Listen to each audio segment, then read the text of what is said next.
Hi, I'm Juliet Funt. I'm the author of A Minute to Think, and it is my mission in life to give you permission and the skills you need to just take a minute to think or to breathe or to ponder or to plan or to create. And that's what I'm going to be talking about today on the Leadership and Loyalty podcast. It will be my pleasure to explore topics like how leaders can really model taking a minute to think and what gets in the way of families when they want to have open time at home. It's screen time, and many, many other issues. So I really hope that you join us there. Congratulations! You are tuned into Dov Baron's Leadership and Loyalty Show, the #1 podcast for Fortune 500 executives and those who are dedicated to creating a quantum leap in leadership. Your host, Dov Baron. He's an executive mentor to leaders like you, a contributing writer for Entrepreneur Magazine, CEO World, and he's been featured on CNN, Fox, CBS, and many other notable sites. Dov Baron is an international business speaker who was named by Inc. magazine as one of the top 100 leadership speakers to hire. Now, over to Dov Baron. Welcome, dear friends, fans, and fellow aficionados of leadership excellence. Thank you for joining us on this episode of Leadership and Loyalty Tips for Executives. Let me ask you, what do you need to do to up-level your leadership? Ever heard the saying, slow down to speed up? It can seem almost impossible to do these days, but maybe you get the sense that you would actually be more productive, more creative, maybe even more valuable, you could contribute more if you could just take a minute and get a breath. Many of us have felt that way, yet taking a pause has seemed impossible until now. If you wish you could just take a minute, then stay tuned, because that's where we're going on today's show. I'm your host, Dov Baron. I'm here to assist you tapping into the one thing in your business that transforms everything by transforming meaning into action. If you want to find out more, you can simply go to dovbaron.com. Now, this episode of Leadership and Loyalty is brought to you in part by our other podcast, Curiosity Bites. Curiosity Bites is the answer to the question, how can we bring together people who completely disagree? This is exactly what your heart, your mind, and your soul have been craving. It's your chance to sit in on some real and often intense conversations with some of the world's most interesting people. I'm talking about astronauts, neuroscientists, philosophers, holy people, quantum physicists, skeptics, entrepreneurs, Grammy award-winning entertainers, and some folks you will think you're going to completely disagree with, who you will find truly fascinating. Simply go to dovbaron.com, that's dovbaron.com, and find out how you can sign up for and sink your teeth into the delicious Curiosity Bites. As always, you can find out about both of our shows on Apple Podcasts, Spotify, iHeartRadio, or wherever it is that you tune into podcasts. And we always need your help in staying relevant. So please go over there, wherever it is you tune in from, and do us a favor, rate, review, and subscribe to the show. If you are a regular listener, big thank you to you for making us the #1 podcast globally for Fortune 500 listeners. We're honored and grateful to be cited by Inc.com as the #1 podcast to make you a better leader. You can also listen to us on Google Home and Alexa by simply saying, play Dov Baron podcast. Again, thank you for sharing the show with everybody you know. All right, let's strip it down and dive right in. Many leaders feared that when their teams went remote, they would become lazy. But the truth is that most people have been working more, not less. Many are saying that it's hard to even grab a moment for themselves. There's emails, Slack messages, texts, phone calls, Zoom meetings, and everything else in your schedule, and you're supposed to get your work done. On top of all that, you may have been juggling kids, their schooling, extracurricular activity. Oh, and let's not forget, somewhere in there, you're supposed to do self-care. Maybe eat something decent once in a while. It's enough to make you want to scream. Well, if you wish you could, just take a minute. Not only should you, you can. Let's find out how together, because our guest today on this episode is Juliet Funt. She is a warrior in the battle against reactive busyness, not business, but busyness. She is regularly featured in top media global outlets, including Forbes and Fast Company. Juliet is also a renowned keynote speaker, sharing the stage with the likes of Malcolm Gladwell and retired four-star Army General Stanley McChrystal, and others. She is known for her tough love advice to Fortune 500. She is the founder and CEO of a boutique efficiency firm. She is an evangelist for freeing the potential of companies by unburdening their talent from busyness. Juliet's warm, relatable manner and actionable content earned her one of the highest ratings in the largest speaking event in the world. She has worked with and assisted Spotify, National Geographic, Vans, Costco, Pepsi, Nike, Wells Fargo, Sephora, Cisco, ESPN, and so many others. My God. And it's her mission in life that that of her team, that the world just stops for a moment and just takes a minute, uses that time to think and to teach them how to use thinking time as a business tool. Ladies and gentlemen, please put your hands together and help me welcome the author of the brand new, highly acclaimed book, A Minute to Think, Juliet Funt. What an intro. That's the greatest intro of my entire career. I'm going to just get the recording and play it every morning. Yeah, play it for your kids so they know how to greet you when you come home. Mommy, he's making breakfast. Yeah. Exactly. Thanks for being here. It's a pleasure to have you. It took a while. I'm glad you're able to make it all the way from New Zealand as we speak. Right now, we're recording. You're in New Zealand, although you are an American married to a Canadian living in New Zealand. I feel an affinity. Yes, it's a global world. It is. So let's start where we always like to start in this world of influencers, where everybody's claiming to be an influencer. Who is somebody that we might not consider or might not even think of or may not even know the name of, who has been a major influence on you and on your leadership, somebody who's had that kind of impact? The internal use of the word leadership, when we talk about it in our company, I think of it two ways. There's the interpersonal leadership and how I relate to people. And then there's the strategic leadership of how we run the company. For the former, for interpersonal leadership, my influences are very amalgamated from books and personal lessons and a parenting coach or a personal development piece or Buddhism. And they just all kind of come together to teach me how to talk to people. But in terms of the way I want to run this company, there's a woman named Marie Forleo, who is sort of she's the number one North Star for me of who I would like to emulate in the professional world.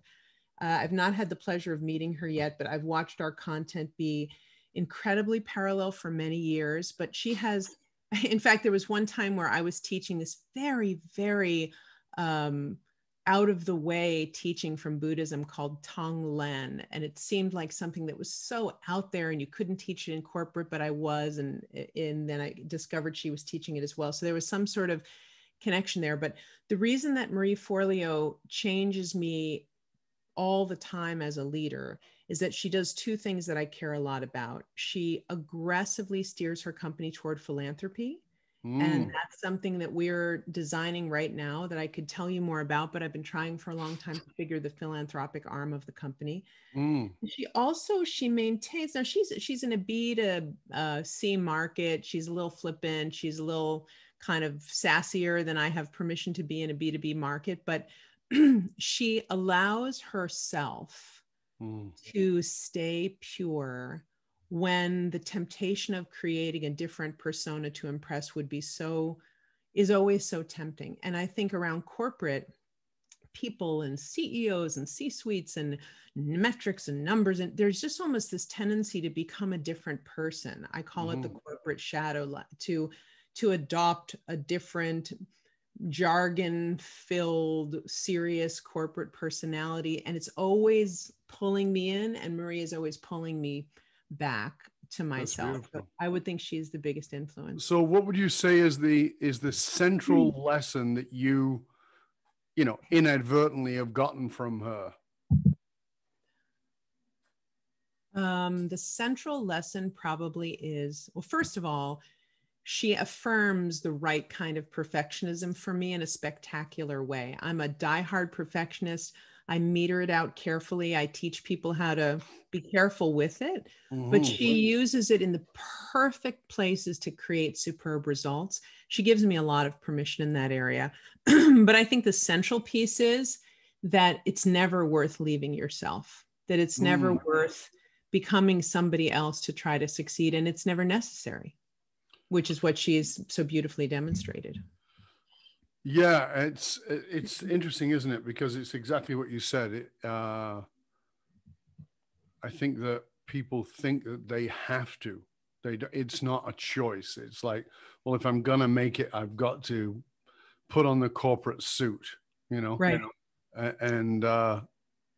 And be somebody else. And for years we've been trying to teach our clients, and even in the show, like, I don't know if you've noticed, but you don't take your head off at night.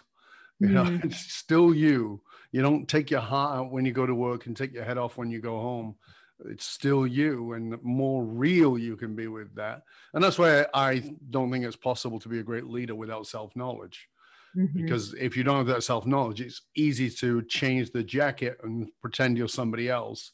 But when you have that self-knowledge, you get more in touch with, this is who I am. And the subtleties of how that inauthenticity creeps in, I think for most of your listeners who aren't entrepreneurs and don't drive their own ship, the subtlety of how it creeps in the day, in a certain conversation, maybe backing something you don't quite back. Maybe you're a female person who's working on executive presence and you're just acting a little tiny bit more masculine than you need to, trying to kind of flow into the masculine dominated flow of your office. There's just so many places where you can leave yourself in pursuit of what feels like climbing the ladder. And I love watching people challenge that and decide not to do that. Absolutely. Yeah, that's really quite fascinating. So we could go off on a whole other tangent now, but we're not going to. Okay. That happens a lot with me. No, but because it's an important subject. But I really want to talk about, because your book is an important book, particularly at this time, as we're recording this, the pandemic has gone on. It was 2020, 21. And, really, as you listen to this, it might be many years into that time, and we don't actually know, even as the world gets vaccinated, when we will be clear of this. And it's interesting to me because, everybody panicked when the pandemic happened and, oh my God, I'm not going to have a job. And then what I very quickly saw was, and not just in my clients, but my clients talking to me about the people they employ and the leaders that they lead, saying that, pretty much almost everybody's on the brink of burnout. So let's talk about that burnout state that really has come out of, it seems to have come out of this anxiety that, it used to be a talent world, and we have all the power and we're the talent. And now it's like, there's this underlying panic. Talk to us about what you're seeing there. There's so much. This is all we do all day long, is sit and talk to leaders about how their teams are faring right now. So first, there was the Bloomberg statistic about 6 months ago that said the workday had gone 3 hours longer than it was before because commutes had been replaced by Zoom calls. Fast forward to, I think this week or last week, I became aware of Microsoft Teams research inside Microsoft 365 that says meetings have more than doubled in the period of time they've been tracking. Chats have gone up 45%. Document viewing has gone up 66%.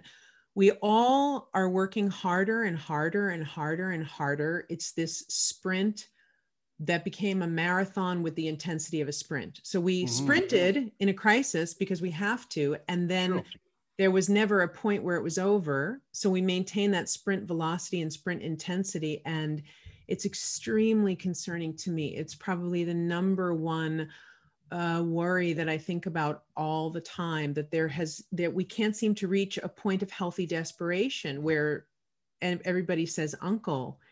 And I thought we would have reached it a while. I really thought we would have reached it a while ago, and we haven't. So what do you think do you think it's the same thing as I just said? Do you think it's that that's what's driving it, that's keeping people in this sprinting the marathon? That there's just this There's so panic many that maybe, go ahead. No, finish. Go ahead. Well, do you think maybe it is that factor that, people are worried about whether their work is going to be around, and workforces are shrinking?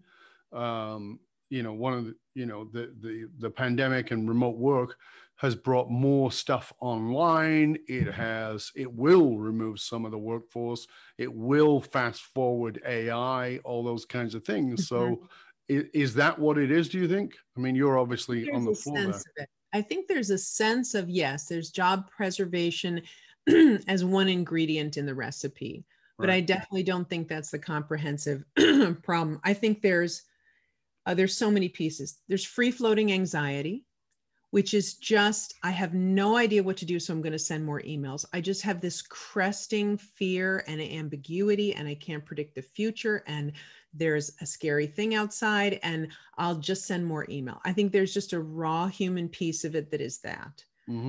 I think there's a piece of it that life is feeling a little boring. So you've completed Netflix at this point, and what else are you going to do? So workaholics, or those who have any tendency to fall into work as an escape, I think are doubling down on that. That's a piece of it. I think that executives can be a little checked out when they're busy driving critical changes in their organization. So they're not really tracking the fact that 7 a.m. to 7 p.m. is the new Zoom norm, and that they're requiring people to stay on camera, even though the newest research says we should go off camera, which we'll talk about in a minute. So there are a lot of different pieces of it, but the most pernicious one is that we've now made it a new norm. And now we've gone long enough Zooming in at 7 and clocking out at 7 and putting the kids to bed and doing another shift on the laptop for all the real work that we didn't do when we were Zooming. And now we've normed it just enough that we're used to it. And that's the scariest part, that there's going to have to be some disruption that is purposeful in order now to move back to, our dream is always that everyone works Dolly Parton hours. We like 9 to 5 as a corporate goal, but whether you split those hours up or whether you take the Michael Hyatt approach of moving your team towards 6 hours a day, or there's all sorts of adventurous things happening in the progressive community of work. Yep. But we have to break that norm, and that's going to require some jackhammering now. Yeah, it's interesting. One of our guests, he had moved his entire team to a 4-day week, just to see what would happen. And he said, you don't have to work more hours. We're going to do 4 days a week, so you get a 3-day weekend, and everybody worked more hours. And he said, I don't want you to work more hours. I want you to keep your hours the same. And that was I think there's this psychological conditioning that, so many people are just responding to it. Okay, if we got less days, then I got to do more hours. And it's very interesting to me because it's very much a North American mentality. It's not, you're in New Zealand, I was in Australia, I was born in the UK. I even in Europe, I don't see that. Yes. I don't. So do you think it's that way? I mean, is that what it is? Is it just guilt? Because Americans don't take time for holidays. Well, I'm making notes because you're saying so many interesting things at the same time. I'll tell you though, my husband sent me a tweet. I'm not sure if this is comedic, but it was a tweet from Europe that said, I'm going on vacation. Please don't call me for 6 weeks. And then a tweet from the States that says, I'm having gallbladder surgery today. I won't be available till 4. So I don't know if that was actually true or not, but so some of the factors, it's pretty on the nose. Not so far, right? No. Not so far off. There's the girdle problem, which is when you squeeze in one place and you haven't reduced overall weight, then things pop out another place. Right. So you can squeeze to 4 hours, but if you haven't reduced the cumulative amount of work, the total amount of meetings, the total amount of projects, reports, and communication, then of course they're going to work longer because they have a pile. The pile has to be distributed over a certain amount of days. The only way to change that is to reduce the pile. And that's something that is not yet common in the additive place that we call corporate America, where we just add more stuff. Anxiety, panic, growth, and pressure on revenue always makes us add more stuff. So that is one of the problems that we call the girdle effect. The other problem is that that leader that you're talking about is teaching only through narrative, meaning, and we hear this in so many, I tell them to work less hours. I tell them to take a break. I tell them is a beautiful thing, because it means that leader has a heart that's noticing their people, but it's not a framework to help them change things. It's not a systemized way of reducing the pile. So narrative just ends up after a while kind of being like a greeting card. It's kind and sweet, but doesn't really fix the problem. Well, I mean, it's one of the things you were saying about, you know, when we're talking about this, the workday getting longer, and, you know, because it's taken up by the Zoom meetings that now don't leave time to get the work done. And so the work is now getting done after work. And so the day is taking longer. But as you were saying, there's a lot of work in there and things are getting piled on. So it's, again, if all right, I'm only doing 4 days, but the workload didn't go down. So now we got a problem. So I'm now doing crazy hours in those 4 days. Now, you know, this is an entire huge piece of the work you're doing, as far as I can understand, and that you've set up metrics for people to be able to measure the cost of doing work they shouldn't be doing. And by that, I don't mean just delegated work, but just work that should go away. Talk to us about this metrics that you've been able to use to measure what you call the cost of doing stupid work. Tell us more about that, please. This is part of the deep mission we have to decrapify the workday. So in order to do this, you have to catch the eye of certain leaders who drive the ship, who may not listen to the people channel when they're finding their podcast. They may also only listen to the dollar channel. So when you need to talk to them, you need to put it into numbers. So here's what we do. It's so simple. It's math that an 8-year-old could do. We ask people how many meetings they sit in and how many emails they send and how many reports they write. Then we ask them for their perceived, and this is self-reporting data, which we'll correct for in a minute, the perceived percentage of waste in these categories. When are you sitting in a meeting where you feel like you're neither contributing or benefiting? When are you reading emails that are purely CC, FYI garbage and you're just spending your time deleting reports that are over the scope of people really needing them? And then we take that wasted time that is reported, we graph it against the salary data, the value of an hour, including benefits and et cetera. And then we just get the cost. So it's not really that complicated, but it usually turns out to be about $1 million of waste annually for every 50 people. So if you're $1 million of waste for every 50 people annually.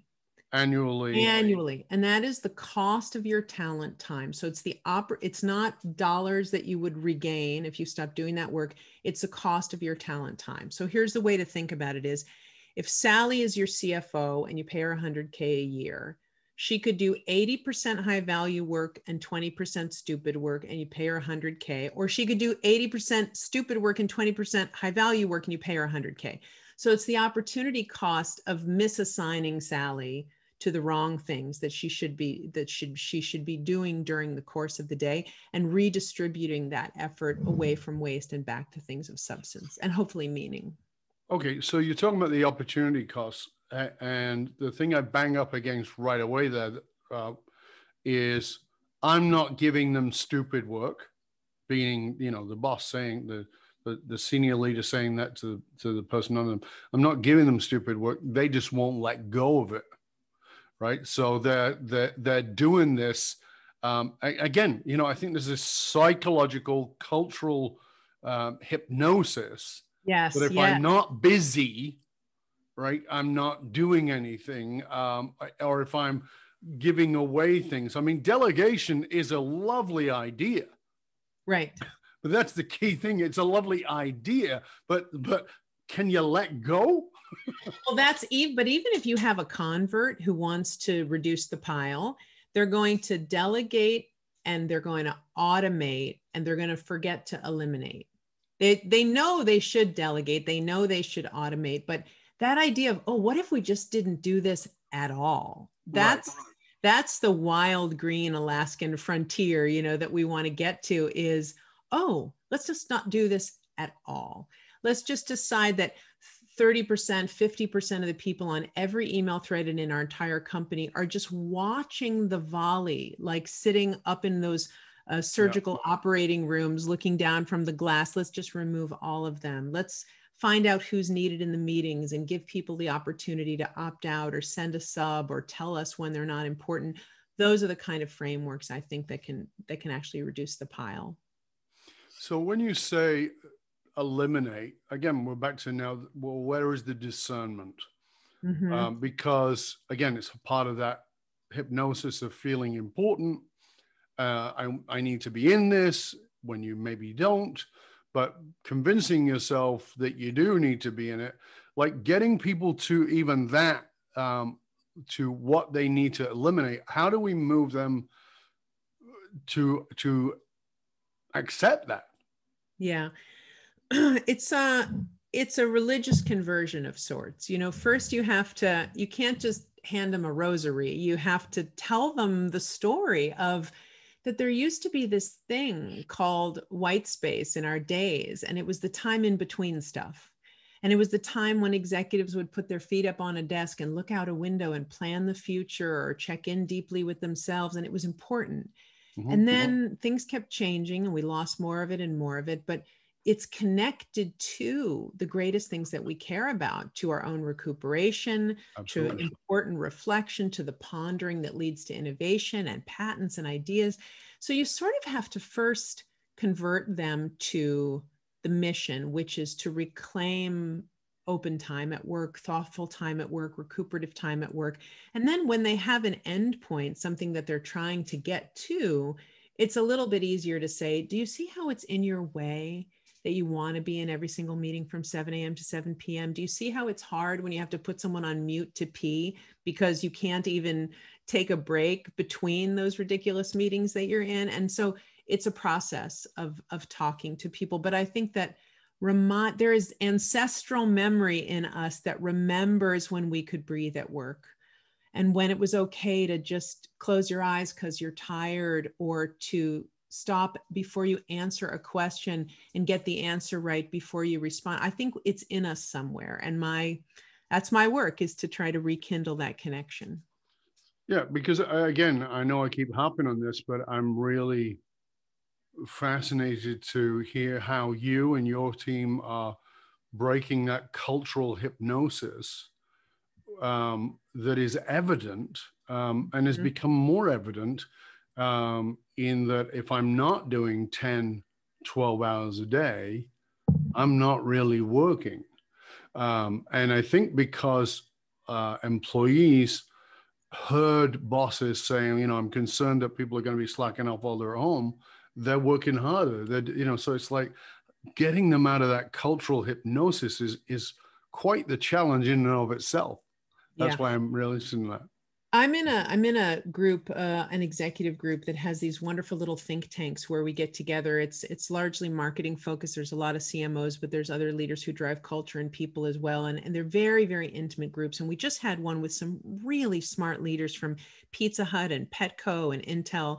And across the board, in the first 3 minutes, everybody said, it's been proven productivity is no longer a worry. Done, move on. Now let's talk about hybrid and people and respect and how to be inclusive. But there is no smart person anymore thinks that productivity is a problem in the model that we're in right now. So that box has been checked. Now, can we keep the quiet people involved? Can we create parity between the warmth and relationships built at the office and those built virtually? Can we support people when their kids are still back and forth from non-school? Those are the conversations that I hear smart leaders having. Productivity, we figured, we did it. It works. Yeah. And I think you can move that one off the table now. Yeah, I think it's a very important point. Now, because Stephen Covey talked about knowing the difference between that which is emergency and that which is, right. Everybody knows what that's all about. But you talked about the hallucinated urgency in the book. and taking a strategic pause. Is that different than what we've already been talking about, or do you see it as something more? Am I missing something? I do think it's different, because the concept of hallucinated urgency, which everybody seems to really love, it is about speed. And what we've been talking about so far is about mass. We've talked about quantity. Now we're going to shift to timing. Right. And this kind of, there's this sort of caffeinated, pen clicking, toe tapping urgency that is with us all the time. And we don't even remember why. We just know that we move fast all day long because we feel that we should. We get an email, and the second it arrives, there's this cresting anxiety about responding it. We get a text and it can't sit. We have a question, no time to think, you better answer. And that hallucinated urgency is disastrous for when we want to do deeper, thoughtful work, especially in the email response time loop, which is a kind of a special area where it's very diabolical. You know, it's very interesting for me because I know that certainly younger millennials and Gen Z are not doing emails. But they've moved over to Slack and WhatsApp and all. And it's, for me, when I go on there, it seems even more urgent. Everything is now. Right. Right. So, you know, it's like convincing people to come off that now driver that they're on. It has to be now. And, you know, when I look at it at a logical level, I go, well, the answer must be, and again, I'm really interested to hear what you have to say about this. The answer must be that between this time and this time, I respond to emails. So maybe, you know, between 8:30 a.m. and 9:30 a.m. I respond to emails, and then I touch in on again at 4 p.m. till 4:30, and that's it. Right. And so that's when it says that in the responses, you know, as an auto response, whatever it is. And I do the same with meetings. I've gotten them at this time. Is that the answer? Is that, you know, do we need to schedule white space, you know, to train ourselves? Okay, do not book me here. Why? Right. Because I'm going to the bathroom. I'm eating lunch. So because yes, I'm just going to think. Yes, and yes, and yes, and yes. So yes, we need to schedule white space. Right. That's actually the derivation of the name white space came from looking at a paper calendar coaching executives for 20 years and noticing that when it was white on the page, that everything was better all day long. If you open your day now and you look and there's no white, you go, uh-oh, you know that's going to be one of those days. So yes, we need to schedule it. Yes, in my opinion, I like batching and interval checking, but we have to consolidate all those digital channels to say Slack and Teams and Yammers and IMs and all of that still fits in your batching to a certain degree, but those are more problematic because they are by definition real-time response mediums, where email at least has an option to be an asynchronous medium. That's actually the way it is most effective when it's asynchronous. The ones that you're describing are more synchronous, so they have even more urgency in your chest to feel like you have to respond right now. That little red 1 comes, and then the 2, and then the 4, and now you're gone. So I think that there are a lot of different solutions. Remember the girdle, though, the biggest one is to reduce the overall weight. And the technique that I think is the most effective to do that is called the yellow list. I don't know if you remember it from the book, but it's basically the idea that when you are going to send a communication, the truth is there's going to be 3 levels of potential urgency. It could be really time sensitive, which is tactically relevant to business. That's what we'd call tactically time sensitive. It can be not time sensitive, which we tend to forget to acknowledge, but that's in there, right? And then it can be emotionally time sensitive, which is the trickiest one, which is I have that sense of curiosity. I'm a leader. I want to know how this sales piece is going. I have a sense of control. I just want to micromanage this, or maybe I'm just feeling that free floating anxiety that I talked about. All the emotional reasons that something feels time sensitive are optional. Now, once you begin to realize, so I'm terrible at this. I'll have these moments all the time. All of a sudden, an account will pop in my head and I'll think, oh, what's going on with Dell? And I'll want to send an email to the person in charge of the Dell account. But there's no reason to do that. It's just my own curiosity. So what I do instead is I put it onto something called the yellow list. This is a document that you keep for every person you interact with frequently. So I would have a document if we work together, and I would have a yellow list with your name on top. And every time I have an impulse to reach out to you in a way that is on something that's actually not time sensitive, that I've determined is truly not time sensitive, I put it in the yellow list. Those items accumulate. Every once in a while, I ping you and I say, hey, can we have a little yellow list debrief? And boom, boom, boom, boom. We go through those items verbally, way faster and way easier than we ever could in a medium that has a lot of problems. Email creates threads. Email involves other people. Email has babies, and it has more babies and more babies and more babies the more you put it into the system. So the yellow list is absolutely transformative. And if a team begins to stop themselves when they're about to send an email or a Yammer or a Slack or a chat and says to themselves, could this just be parked on the yellow list till the next time I talk to this person? That's when you start reducing the weight. That's when the pile goes down, when the girdle's less necessary. And that's where you actually start seeing a huge, huge difference. Inside of our company, we only use digital communication for things that are digital related. If something has an attachment, a forward, a CC, a link that's clickable, and now I need to be inside a digital realm. And sometimes in larger companies, there is record keeping, and sometimes you need a history of a certain conversation. But other than that, the three-dimensional realm, the verbal realm, faster, easier, more nuanced. We hear each other's voices. There's so many benefits to switching over. That's the number one tool for email that I would suggest. Fabulous, fabulous. Now, you know, I think that we've got to sort of flip this over to the whole person. And what I mean by that is, you know, one of the things I will say to leaders all the time, if you want to know what your leadership style is, it's very simple. Ask somebody you lead, because, and not by what you say, but it's what you model. And so many leaders are obviously, you know, not filling all that space in, and they're modeling that. But, you know, so if you're saying work 4 days, but you're working 6, that's the model, right? If, you know, we worked with a company years ago, built this lovely space, and they put bean cushions in it and cappuccino machines and did all those kinds of things, and nobody used it. Right. And he's like, well, we did all this and we try to build the culture. And I said, how many times have you used it?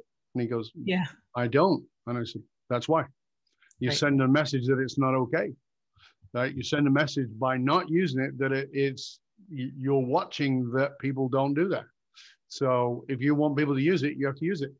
So in that context, when I come back to this now, I go, okay, well, leaders are not modeling that for many of the people that they lead.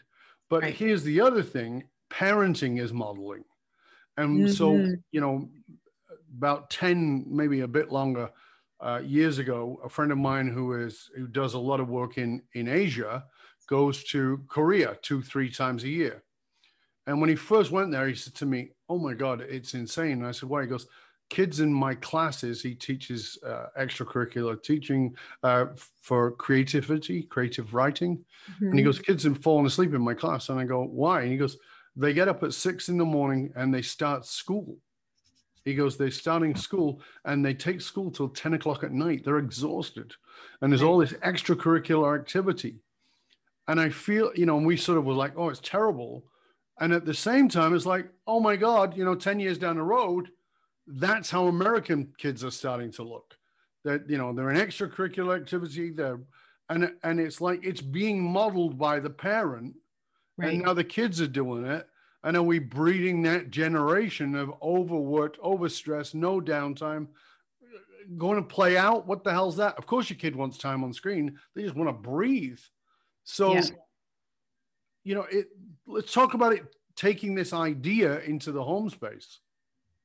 It's really I'd say it's my number one passion. I have 3 kids that are 11, 13, and 15.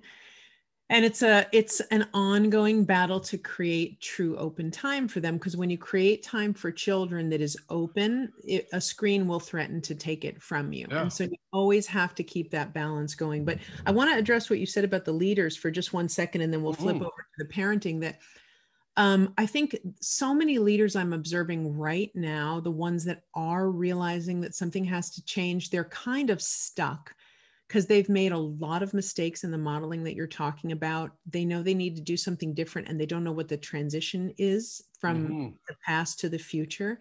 So I just want to say that I'm watching certain leaders make these vulnerable admissions where they cop to it. And it's a beautiful thing to say, this difficult time in our lives has woken me up to the fact that I'm the one sending emails on Sunday, that I'm the one who never takes a vacation, that I'm the one who's double checking your 8th draft of something when you're very capable. And if they start talking in that manner, it becomes the magic switching point for them to move from what they were doing before to doing anything they want now, to modeling freedom and sanity and rest, or stepping back, or whatever they think is valuable in the realm of taking a minute or a minute to think or ponder or create. They first need to divorce themselves from their reputation in a public way. Otherwise, it is a little difficult to just all of a sudden be converted in front of everybody. So I did want to talk about how I'm seeing that, and it's beautiful when it's happening. Certainly vulnerability is a very important piece, but again, it's getting that person to sideline their own ego. And again, part of the social hypnosis or the cultural hypnosis is I'm the big boss and I've got the ego. And so that becomes, again, self-knowledge. You got to have that the willingness to look in and go, okay. When you figure out how to change that one, send me an email or give me a phone call for sure. That is my work. That's the work I do. Right? Right. So like, if you don't confront that, everything else is going to get waylaid, because you're not going to be modeling what it is you're doing. Yeah. I'm sorry, carry on. No, and so now home. So I get so excited when we talk about white space at home, because even if you don't have children, having open time to think and breathe or ponder at home is what leads you to having joy. That pause is often the thing that allows joy to step onto the stage. And so hobbies or travel or whatever it is service, whatever it is that thrills you, the gateway drug is white space. And then you move into these joyful kind of white space adjacent activities. So I think that's what we do this all for. All the work. I mean, we love the passion of work and we love having meaning in work, but at the end of the day, often it is to support us being able to do other things at home. So very, very passionate about this topic. Regarding the children, this is a strange time in history to talk about it, because for 15 years, I've been talking to parents about canceling the after-school activities, creating more white space, kicking their overbusy children out in a backyard and let them figure it out, even if they've never been there in the whole time they've lived in the house.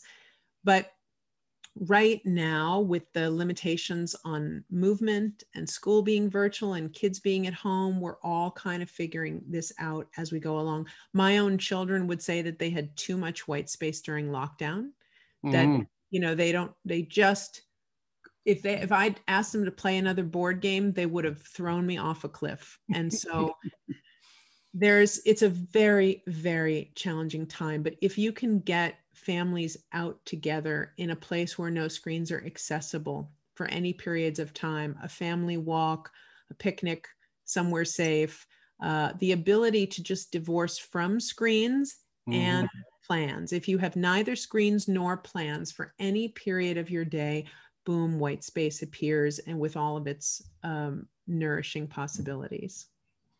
Yeah, it can definitely be challenging, particularly in these times, but I think you're absolutely right. And I love your term of white space being the gateway drug to your joy. I love that. You have to arrest the motion. I was listening to a wonderful audiobook by Michael Hyatt and his daughter Megan about ambition, about taking time that is non-achievement. They said, achievement time and non-achievement time. And I'm dying. I have a call coming up with her to talk about what about domestic achievement? Because when I'm at home and I take the business hat off, I can be doing projects in the garage, in the kitchen, with a recipe book, I can be doing and achieving and accomplishing and busy with plenty of things that don't have to do with work. And so that next level is to really do nothing, to have true leisure. Bridget Schulte writes about this, especially for women, how absolutely we're down to the vapor, the little vapor at the bottom of the container of what could be leisure in the life of most women. How do we rekindle that? And how could we possibly feel not guilty reading fiction on a couch for a half an hour? And it's such an important conversation. It's a vitally important, and as I said, I think that we've all gotten way too much there. I mean, I can clearly remember many years ago when, it was part of my study, but I was meditating 4 hours a day. Now that is a little excessive, I'll grant, but it was part of my studies and what it is that I was doing. But I can also remember, having a business, running a business, doing all those things, and still having plenty of time to meditate, and not just in my meditation time, which means I could meditate for 5 minutes in a little break.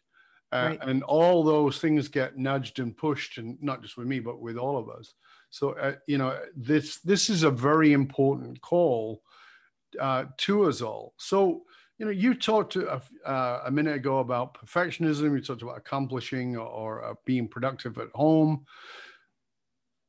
So it sounds like this idea of white space is not, or was not, natural to you. It seems like it's something that you've had to train yourself in. So talk to us about that, because I think a lot of people are watching and listening to us are going, yeah, that's okay for you, Juliet. You've got that, or but you're not in my life. You don't understand. And I love people to always say, hold on a second, let's just see if this person, how they got there, because it was probably a turning point or a slap upside the head of some kind that made you turn around. Talk to us a little bit about your journey. Yeah, that's why I'm the white space lady, because I need it more than anybody. I am the busiest, fastest moving energizer bunny of a human being that you have ever met. I could just go. I'm very addictive by nature and have struggled with that at different points in my life, just in terms of base personality type. And I will therefore be able to fall into a laptop or work and, never come out if I don't have a good reason. So the reason that this stays interesting to me 20 plus years into the journey is that every day I'm solving my own problem and reinforcing the fact of how powerful these pauses can be. That I'll give you an example of, I was in Vegas before everything, speaking at an event, took myself to lunch at one of those little open Asian restaurants there. And, as I do, and as I have programmed myself to do over and over and over and over in my white space practice, I was about to eat, but instead I didn't. I just put the chopsticks down for a second. I just took a strategic pause, and I just enjoyed being there, and the freedom for my children to be happy when I'm traveling, which took a while to get to, and the pleasure of being with lovely clients. And these little pauses in your personal life of appreciation and connection with what is actually happening in the moment of your life absolutely transform my energy levels and the ability of focus and perseverance that I'm then able to put into the next thing that I do. And those small pauses are only one flavor of white space. Often it's longer, sometimes it's shorter, but I do it all the time. And it's the only reason that I have not had a heart attack, because I'm just a really driven person. And I take my own medicine. I struggle to do it. I struggle with email. I struggle with pace a lot. I'm so my brain goes so much faster that I listen. It's a struggle. I'm actually trying to practice right now, not listening to anything on my phone on more than real speed, because it's just feeding that yummy thing for me of speeding up the world. And but that's why this is my lane, because it's the opposite of what I would naturally do. Was there a moment for you? Was there a turning point? What, was there something that made you get to that and made you realize that? There's a story, I thought you were referring to the prologue. There's a story in the prologue of the book about a time when I was curling my hair, and I lifted the curling iron. And because I was multitasking, I tried to put mascara on at the same time and very badly burned my arm. And then later I was rushing around doing something and going to a meeting and going to somewhere and in the car, and I sprained my ankle. But and at this time of my life, which I was very overbooked, the crutches that I needed for the sprained ankle happened to hit right on the burn on my arm. And I remember that I just had to sit on the couch for 2 weeks and do nothing. And that stopping was very difficult, but it also had this first experience of pleasure that I ever viscerally remembered of, wow, that I love being trapped here. I like this feeling of not doing. And I don't know if that was formally the turning point, but it was definitely the first appreciation moment. But to get to that, even in that first experience there, you talked about, I like this, I like being trapped here.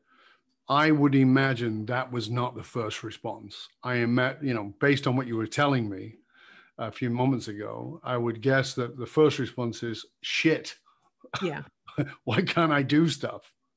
That's always the first response. I mean, there are many incremental moments throughout my life where I reach many points of quiet desperation about this, where I realize that it's affected my sleep, or I realize that my own internal pace is rushing my children in and out of the house every time we go somewhere, or when I'm on calls with people that I care about and want to nurture on my team, and I can't stop interrupting them because my mind is moving so quickly. So those healthy moments of desperation make me stop. And it's lucky that my office and my life is littered with content and books and papers and reminders everywhere I look to just take a minute.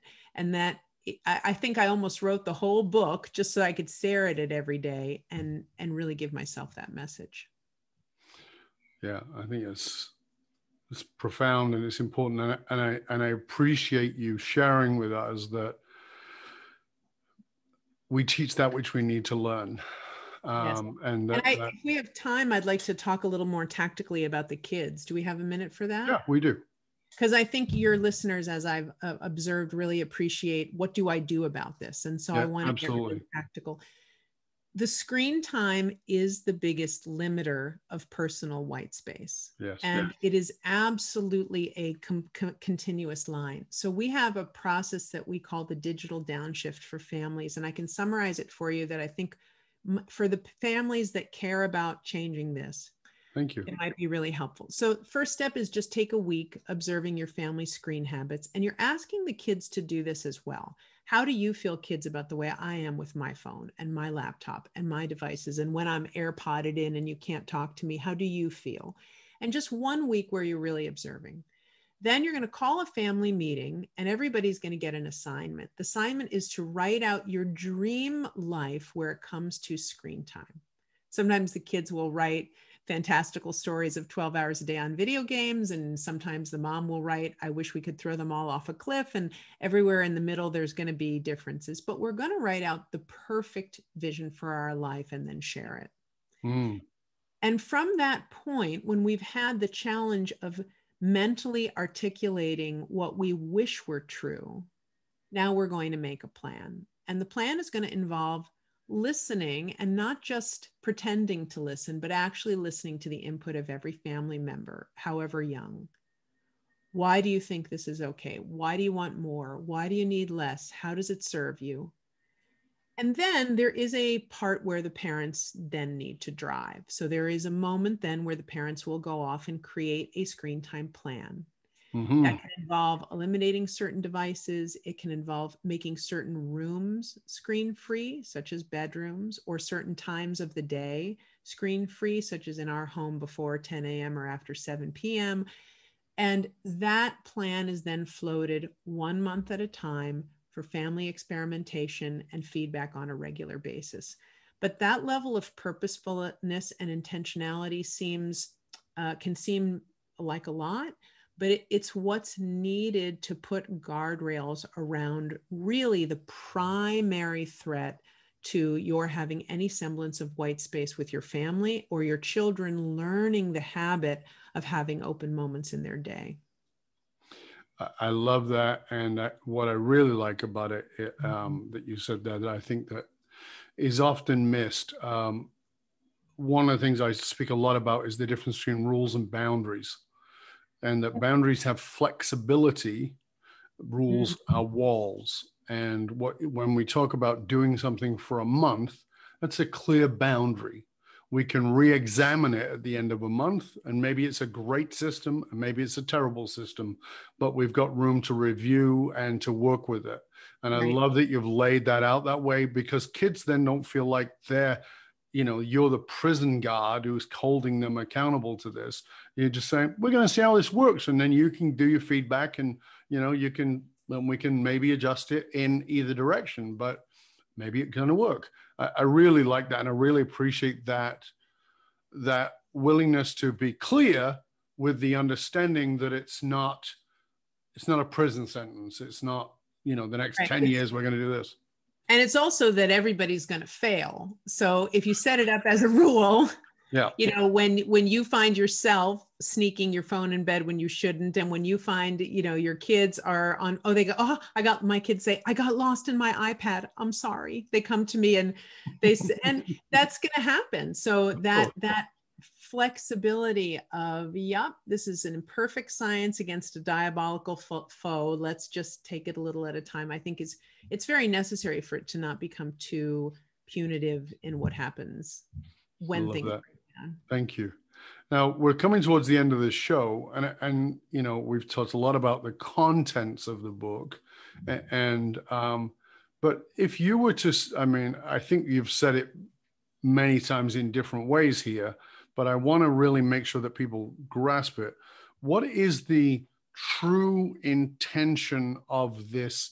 Like the person walking in the bookstore who picks up this book or is on Amazon and picks up this, what is your greatest intention for them as they get this? Yes, my intention is that this book will give them the permission and ability to just take a minute. And that could be a minute to think, which is the title, but it also could be a minute to breathe or to ponder or to reflect or to create. And that if we can make a movement out of the idea that everybody gets to just take a minute, then that minute can become 2, and it can become 3, and it can become 5. But that permission, I think the word permission is in the book 200 times, because that's really what's stopping us often. Not awareness and not skills, just some sort of willingness to let ourselves have it. And that's really the mission of my work and the book. I really appreciate that, because I truly believe that people want permission to do good things. Mm-hmm. Things, when I say good things, I don't mean just good things as in it's good in the world, but things that are good for us. We need permission. And I want to reiterate that by saying that you may listen to this, you may watch this show, and you may go, oh yeah, I've got permission for that right now. But the important thing to realize is that you will need to give yourself that permission many, many, many, many times. It's not a one and done thing. And you'll need to give yourself permission in this moment to breathe, in this moment to think, in this moment to create, in this moment to do bugger all, in this moment to go out and smell the roses or whatever it might be. But I think that I know even with myself, I have to remind myself to give me permission. And it's like, well, I'm about as authored in my own life as anybody I've ever met, but I still need to do that. I forget, and I need to give myself permission. So I really appreciate you saying that and bringing that up for people over and over. Like, this is permission for you, and it's permission for everybody you're with. And for your leaders, there's so many leaders on the call. The thing that unlocks the permission for them sometimes is that it's so good for business, that it's so good for growth and effectiveness and performance and focus and strategy to be thoughtful. And so for those people that struggle on that precipice of, could I not only give myself permission, but could I give my team and my organization and my company permission to take a minute? They can go back again and again to a billion studies that show that when people pause, everything gets better. And so that may give some ammo to folks on the call who worry about it. We happen to talk a lot about personal applications and joy and children. So from a business standpoint, if they worry about it, the science is clear that it's very supportive. Yeah, and as you said, the argument is over. Production's nailed down. You got it already. So now permission to do this, and will actually make you more effective, more efficient, and more profitable. So Juliet, thank you so much. This has been a joy and a pleasure. I would love for you to let our audience know where they can find out more about you, your book, and all the wonderful resources that you have. Thank you. It's julietfunt.com. And the book is, of course, on Amazon and all the other places that you'd find a book. And it's called A Minute to Think.